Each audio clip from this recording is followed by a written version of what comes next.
Hey, what's up guys, it's AndreOth here, bringing you guys another video. And in this video we're going to be making a Dutchavelli drill type beat. Let's get into it. So yeah guys, to start this beat off, I started it off with this sample. I think I got it from Splice. To be honest, I made this melody a while ago, so I don't remember what I did, but I think I just slowed it down. I took a little certain part of the sample that I liked and I slowed it down, and it gave me that drill kind of vibe that I liked, and it had that kind of vocal it had that haunting kind of vocal sample that just goes really well with drill beats in general. So yeah, I was liking how it sounded. I chopped it up, slowed it down to my liking, and yeah, it ended up sounding like this.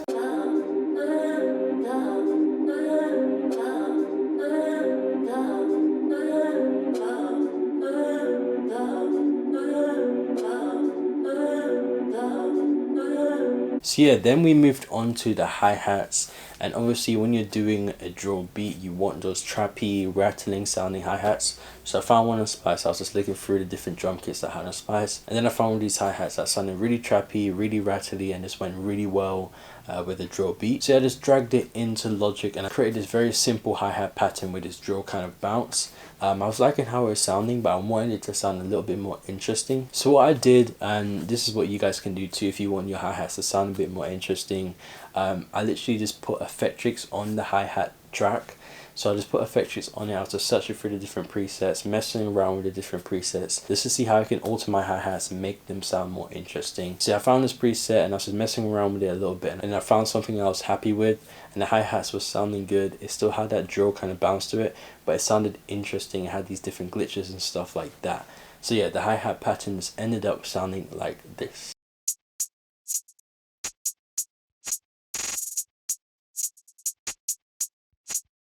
And everything together should sound like this.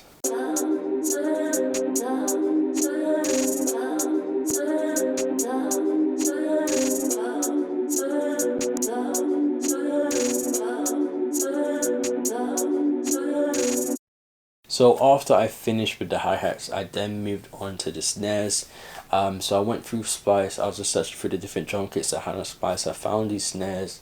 They weren't the traditional drill kind of snares. They were kind of like more trappy sounding snares, but I still thought it went well with the beat. I like the snares. I just upped the higher frequency with the snares because when you're doing drill snares, you kind of want the snare to have like a higher frequency just so it kind of snaps when it hits. See, I just dragged the snares into Logic and I just came up with this very simple drill kind of swung snare pattern, and I was liking how it sounded. It went really well with the hi-hats and just really added that bounce to the beat. So yeah, the pattern just ended up sounding like this.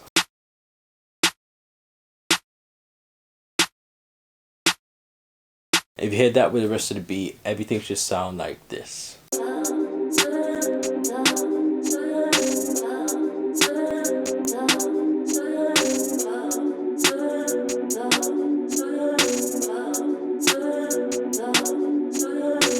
So after that we then moved on to the all important kicks. So again I went into Splice and I was searching for different just hard hitting kicks, because obviously with a drill beat you need the kicks to be hitting. So I found the kicks that I normally use in my drill beats. I found it in Splice, I dragged it in, and I just came up with this very simple drill kind of kick pattern. Obviously it has that drill swing, that drill bounce to it. The kicks were quite simple, they were quite minimal, as you know you normally do in a drill beat.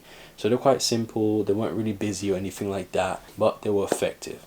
And that's the key to doing kicks in the drill beat, is that they need to be simple but effective as well. So I just came up with a simple drill kind of kick pattern that ended up sounding like this.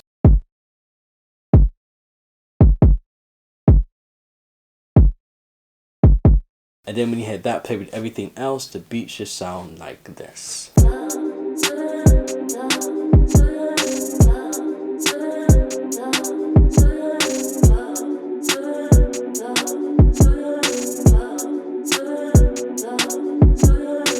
So then after that, the beat was almost done, but it was just missing one more component, one more crucial component, and that was obviously the 808s. So I used these 808s that I normally use in my drill beats because they're thick and they're just punchy and they have a lot of drive to it, and that's what you really want in a drill beat. You need an 808 that's going to be distinguishable and just very prominent in the beat. Like you really want the 808 to have presence in the beat. So I found these 808s that I always use, and the way I do my 808s in my drill beats is that I always do the bass notes first, and I don't do a lot of bass notes. I probably do like 2 or 3 bass notes per like 4 bars, and I make sure the notes actually hit when the kicks hit, because that's another key. You want the kicks to hit with the 808s, because it just makes the 808s and the kicks sound better. So yeah, that's what I do. I just come up with the bass notes, and then I start adding the glides to it, and just adding other notes to it just to make it sound more interesting. So that's exactly what I did this time. I did the bass notes and I just built out the bass line entirely,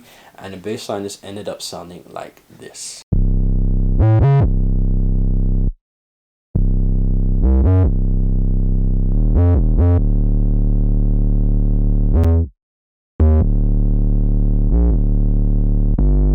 And then when you hit that played with the rest of the beat should come together like this.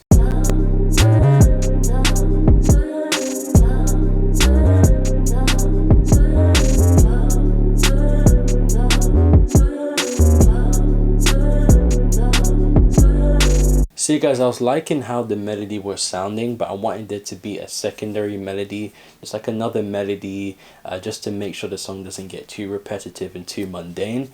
So I used the same melody.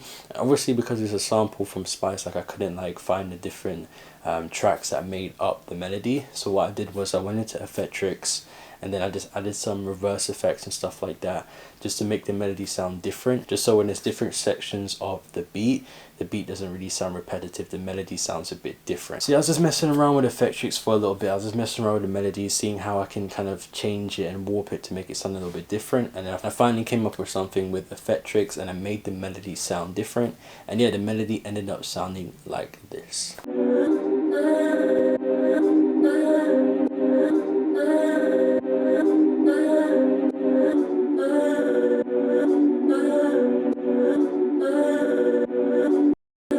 And then when you hit that play with everything else, the beat should sound like this.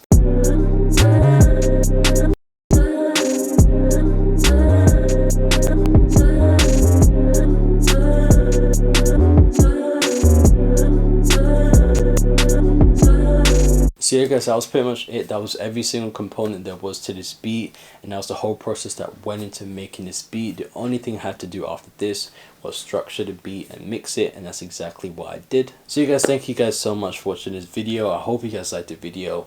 If you did like the video though, please hit the like button down below and subscribe for more, because I have way more videos like this coming out every single week. If you guys want to purchase beats from me, you can click the link in the description down below for 10 free beats. And if you want, you can follow me on Twitter, you can follow me on Instagram for all latest updates. And I'll catch you guys in the next video. Peace.